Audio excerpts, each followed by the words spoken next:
Movie के start होते ही हमें स्टोरी नंबर 1 बताई जाती है, जो कि किंगडम ऑफ लॉन्ग थ्रिलियस में एक राजा और रानी की थी।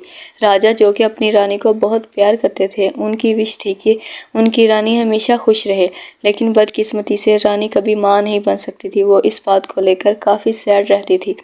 वैसे तो राजा पूरे किंगडम से डॉक्टर को बुलवाते थे कि वो रानी का ट्रीटमेंट कर सके, लेकिन किसी में की समझ में कुछ नहीं आता और वो उनकी हेल्प नहीं कर पाते थे। फिर एक दिन राजा अपने महल में सर्कस वालों को बुलाते हैं ताकि वो लोग उन्हें इंटरटेनमेंट कर सकें और रानी का दिल भी बहल जाए। लेकिन सर्कस में आने वाले लोगों में एक औरत प्रेग्नेंट थी और जिसे देखकर रानी का मूड और भी ख़राब हो जाता है। वो काफ़ी गुस्से में आकर अपने रूम में जाकर रानी चीज़ें तोड़ने लग जाती है। राजा अपनी रानी से प्यार करते थे। वो उन्हें यकीन दिलाते हैं कि उनके लिए वो कुछ भी कर लेंगे। वो अगले दिन रात को महल में एक लंबा पतला बूढ़ा आदमी आता है, जो ये क्लेम करता है कि वो इस मैटर में रानी की हेल्प कर सकता है। राजा उसे कहता है कि तुमसे पहले बहुत से लोगों ने ये दावा किया है और ऐसे ही दावा करते हैं, लेकिन कोई भी हमारी मदद नहीं कर पाया। तुम इतने यकीन के साथ कैसे कह सकते हो? तब वो आदमी उसे समझाता है कि ये पॉसिबल है, बस सवाल ये है कि तुम बच्चा लेने के लिए किस हद तक जा सकते हो। जिस पर वो कहते हैं कि आखिरी हद तक। वो बूढ़ा आदमी कहता है कि मैं जानता हूँ उनकी नेचर कैसे वर्क करती है, पूरी दुनिया में एक पैलेस में है। और वो कहता है कि अगर तुम्हें ज़िंदगी हासिल करना चाहते हो तो तुम्हें एक ज़िंदगी सैक्रिफाइस करनी पड़ेगी ताकि सब कुछ बैलेंस में रहे, कुछ भी इनबैलेंस ना रहो। वो लोग इस बात के लिए एग्री हो जाते हैं। राजा को टारगेट दिया जाता है कि वो सी क्रिएचर का शिकार करेंगे, जिसे मारने के बाद उसका दिल निकाल लिया जाएगा और उसका दिल एक ऐसी औरत पकाएगी जो एक बिल्कुल प्योर और बिल्कुल अकेली हो, जिससे रानी खा लेगी और वो प्रेग्नेंट हो जाएगी। क्योंकि उन लोगों को बच्चा चाहिए था, वो राजा सी क्रिएचर के शिकार के लिए निकल आता है। उनका टारगेट उनका एक रिवर में मिल भी जाता है, जो कि बहुत बड़े साइज का वाइट मॉन्स्टर था। राजा उसका शिकार करने के लिए पानी में जाता है। जब वो मॉन्स्टर सो रहा होता है तो राजा उस पर वार कर देता है। राजा उसे मारने में कामयाब तो हो जाता है, लेकिन उस फाइट के दौरान राजा भी जख्मी हो जाता है। राजा इतना ज़्यादा जख्मी हो जाता है कि मौके पर ही उसकी मौत हो जाती है, लेकिन तब तक राजा उस मॉन्स्टर का दिल निकाल चुके होते हैं। रानी खुद उस दिल को एक कपड़े में लपेटकर महल में ले आती है। उन लोगों की मेड्स में एक औरत ऐसी थी जो अभी प्योर भी थी और अकेली भी। उसे ये ऑर्डर दिया जाता है कि वो इस दिल को रानी के लिए पकाए, लेकिन दिल को पकाते हुए उसे भी अजीब सी फीलिंग्स होने लगती हैं। वो भी अचानक प्रेग्नेंट हो जाती है। जब वो दिल पक जाता है तो तब उसे रानी भी खा लेती है। वही होता है जो उस बूढ़े शख्स ने कहा था। फाइनली रानी भी प्रेग्नेंट हो जाती है और एग्जैक्ट वही एक टाइम में रानी और मेड अपने अपने बच्चों को पैदा करते हैं। वो दोनों बच्चे लड़के ही थे। रानी अपने बेटे का नाम इलियस रखती है और मेड अपने बेटे का नाम जोना रखती है। ये कहानी 16 साल के बाद दिखाई देती है, जहाँ जो वो बच्चे बड़े हो चुके थे। रानी अपने बेटे के साथ बहुत खुश थी, जैसे उसे नई जिंदगी मिल गई हो। वो दोनों बच्चे एक ही दिन पैदा हुए थे। वो नॉर्मल बच्चों से थोड़ा अलग भी थे। उनके सारे हेयर वाइट कलर के थे, जो बिल्कुल उस मॉन्स्टर को रिप्रेजेंट करते थे। वो दोनों देखने में भी सेम थे। वो दोनों ट्विंस लगते थे। वो दोनों एक दूसरे को काफ़ी एक दूसरे के करीब थे, एक दूसरे से मिलते जुलते थे और फ्रेंडशिप थी। लेकिन महारानी को उन दोनों की दोस्ती पसंद नहीं थी। वो अपने बेटे को समझाती रहती थी कि तुम एक शहजादे हो, तुम्हारी दोस्ती एक नौकरानी के बेटे से नहीं हो सकती। लेकिन इलियस अपनी मदर की एक नहीं सुनता था। इसके बावजूद वो दोनों मिलते थे।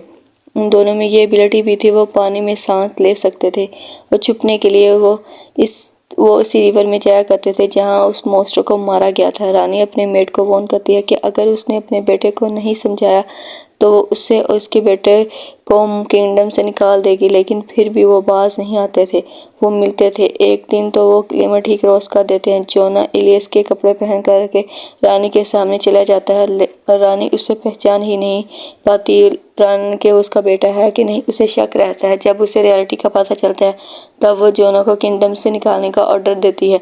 इलियस इसे रोकने की बहुत कोशिश करता है, लेकिन वो नहीं रुकता। जोना एक तुर्की रूल्स को काटता है जहाँ से पानी बहने लगता है।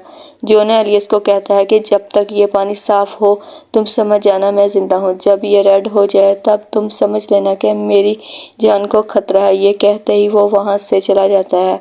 कई महीने गुजर चुके होते हैं और इलियस पानी देखने के लिए आता था। एक दिन वो पानी रेड हो जाता है। तब वो समझ आता है कि जोना की जान खतरे में है। कुछ तो गड़बड़ ज़रूर है। वो अपनी मदर को इन्फॉर्म किए किंगडम से जोना को ढूंढने निकल जाता है। काफ़ी तलाश करने के बाद उसे जोना का घर मिल जाता है। जोना एक लड़की से शादी कर चुका होता है, क्योंकि दोनों के फेस मैच होते थे, क्योंकि लोग उसे जोना ही समझ लेते हैं।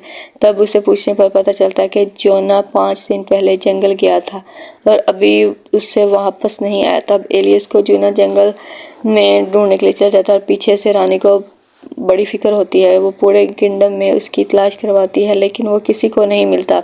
फिर वो उस बूढ़े शख्स को बुलवाती है। वो बूढ़ा शख्स एक बार फिर वही डिमांड कर देता है, अगर महारानी अपने बेटे को वापस लाना चाहती है तो जान के बदले जान देनी होगी। वो इस बात के लिए मान भी जाती है। जंगल में जोना कहीं फंस गया था और काफ़ी जख्मी भी हो चुका था। तभी उड़ने वाला मॉन्स्टर उस पर हमला कर देता है और उसे जान से मारने की कोशिश करता है। जोना की चीखें सुनकर एलियस उसको ढूंढने में आसानी हो जाती है। वो जोना को ढूंढ लेता है और अपनी तलवार से उस मॉन्स्टर को मार डालता है, लेकिन वो फॉलोइंग मॉन्स्टर उसकी अपनी माँ थी। उसे ये अंदाज़ा नहीं था कि उसने अपनी माँ को ही मार डाला है, लेकिन बारगेनी भी यही होती है कि जान के बदले जान। जोना की जान बच जाती है और एलियस किंगडम का बादशाह बन जाता है।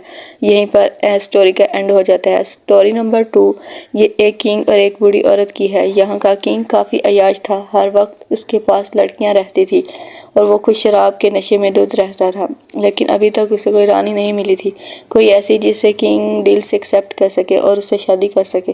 उनके पास गांव में 2 बूढ़ी औरतें रहती थी जो बिल्कुल अकेली थी और घर से इतना बाहर नहीं जाती थी, और उनकी शादी भी नहीं हुई थी, जिससे ये साफ जाहिर था कि उन्होंने अकेले ही वैसे ही मर जाना है। लेकिन उनकी आवाज़ बहुत प्यारी थी। उम्र के लिहाज से किसी बूढ़ी औरत की नहीं लगती थी। जब एक दिन सुबह बूढ़ी औरत गाना गा रही थी तो आवाज़ राजा सुन जाता है। वो आवाज़ राजा को काफ़ी पसंद आती है। वो इस आवाज़ को फॉलो करते हुए इसके पीछे जाता है, लेकिन वो बूढ़ी औरत अचानक से घर चली जाती है, जिससे किंग का उसे देखने का तजस्सुस और बढ़ जाता है। वो सोचता है कि शायद खूबसूरत लड़की होगी जो कि उससे शर्मा रही है।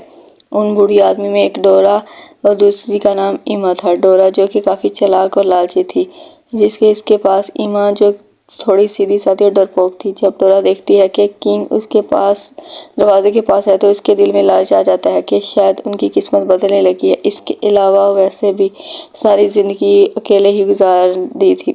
वो अंदर से किंग को कहती है कि आप 1 हफ्ते बाद आइएगा, मैं आप अपनी बॉडी का एक पार्ट दिखाऊंगी। ये सुनकर किंग समझता है कि शायद उसे उसका प्यार मिल गया है, लेकिन उसे नहीं पता था कि ये 2 बूढ़ी औरतें हैं।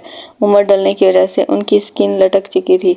वो बहुत कोशिश करती है कि उनकी फिंगर्स जवान लड़की की तरह ही नजर आए। घोड़ा कुछ फिंगर्स पर हर्ब्स लगाती, लेकिन उससे कुछ फायदा नहीं होता। वो अभी भी औरत ही की उंगलियां लग रही थी, जिसे देखकर वो रोना शुरू कर देती है। दूसरी तरफ ईमा, जिसने अपनी फिंगर्स अपनी मुंह में रखा हुआ था, वो कुछ बेटर लग रही थी और आज ही 1 हफ्ता पूरा होने वाला था, यानी किंग ने उसे उंगली देखने आना था। डोरा जो कि बहुत तलाश थी, वो अपनी उंगली की बजाय ईमा की उंगली दिखा देती है। अब किंग खुद पर कंट्रोल नहीं कर पा रहा था जो उन्हें देखना चाहता था, लेकिन वह जानती थी कि अगर किंग को उसकी हरकत का पता चल गया तो वो उन्हें सूली पर चढ़ा देगा, जिसके लिए वो फिर एक शर्त रख देती है। वो कहती है कि मैं आधी रात को अपने महल में आऊंगी, जिसकी शर्त यह होगी कि वहां पर बिल्कुल अंधेरा होगा, महल के सारे कैंडल लाइट बुझा दिए जाएं, जिसके लिए किंग एग्री हो जाता है। अब ईमा डोरा की बॉडी को किसी ग्लू केमिकल से टाइट करती है ताकि वो एक जवान लड़की की बॉडी लगे।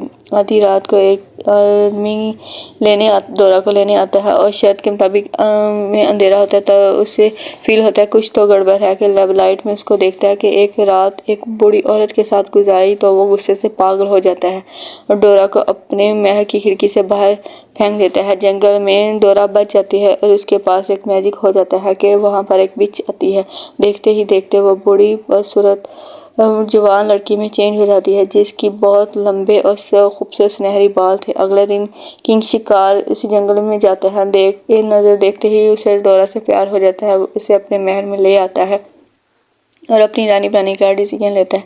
डोरा कुछ भी नहीं जानती कि वो जवान औरत कैसे बनी, लेकिन उसे अपनी सिस्टर ईमा अभी भी याद थी। वो उसे अपनी शादी पर भी इनवाइट करती है, जबकि ईमा को भी अंदाज़ा नहीं था उसकी बहन जवान लड़की बन गई, वो अनकरीब क्वीन बन जाएगी। डोरा अपनी बहन को जो ड्रेस भिजवाती है वो काफ़ी कॉस्टली होता है। ईमा उसी ड्रेस को पहन कर शादी में जाती है। वहाँ डोरा उसे सारी कहानी बताती है। वो अपने दिल में विश करती है कि उसे भी अपनी बहन जैसा जवान बनना है। जब एमा ने डोरा से पूछा था कि वह जवान कैसे हुई, तब उसने मजाक में कहा कि मैंने अपनी बुरी स्किन उतार दी। लेकिन एमा इस बात को सच समझ लेती है। फिर वो एक लोहार के पास जाती है और उसे अपना नेकलेस फुल एक्सपेंसिव देने का वादा करती है, इसी शर्त पर कि अगर वो उसकी स्किन उतार देगा। वो लोहार एमा से भी ज़्यादा बेवकूफ़ होता है। वो उसे जंगल में जाकर बांध देता है और उसकी स्किन उतार देता है। काफ़ी डिस्टर्बिंग सीन्स है। वो उसी जख्मी हालत में वापस आ जाती है और जाहिर है कि उसने मरना ही था, वो मर जाती है। दूसरी तरफ उसकी बहन डोरा का मैजिक भी कुछ ज़्यादा अरसे तक नहीं रहता। वो बूढ़ी होना शुरू हो जाती है। जब उसे इस बात का रियलाइज़ होता है कि अब वो बूढ़ी बनती जा रही है, तो वो वहाँ से भाग जाती है और थोड़ी ही देर में अपनी असली एज में आ जाती है और पूरी की पूरी बूढ़ी औरत बन जाती है। इस कहानी की ये सैड एंडिंग हो जाती है। स्टोरी नंबर 3 भी एक किंगडम की ही है। राजा काफ़ी अजीब थे। उनकी रानी की काफ़ी अर्से से पहले डेथ हो चुकी थी और वायलेट उनकी बेटी थी, लेकिन फिर भी उन्होंने शादी नहीं की। वो अपनी बेटी वायलेट को भी दिल से प्यार नहीं करते थे। एक दिन बादशाह देखता है कि उनके यहाँ एक पैरासाइट इंसेक्ट है जो कि खून पीता है। राजा को वो काफ़ी अच्छा लगता है। वो उसे अपना खून पिलाता है और उसे शीशे के एक बॉक्स में बंद करके रखता है। वो हर रोज़ उसे अपना खून पिलाता था। वक्त गुजरने के साथ वो इंसेक्ट बड़ा होता जाता है। दूसरी तरफ वायलेट जो अब जवान हो चुकी थी, वो किसी शहजादे का ड्रीम देखती थी, लेकिन बादशाह को ये थोड़ा इनरिस्पॉन्सिबल था। इस बात का ख्याल नहीं आता कि वो अपने इंसेक्ट के साथ ही खुश थे जो कि अब काफ़ी बड़ा हो चुका था।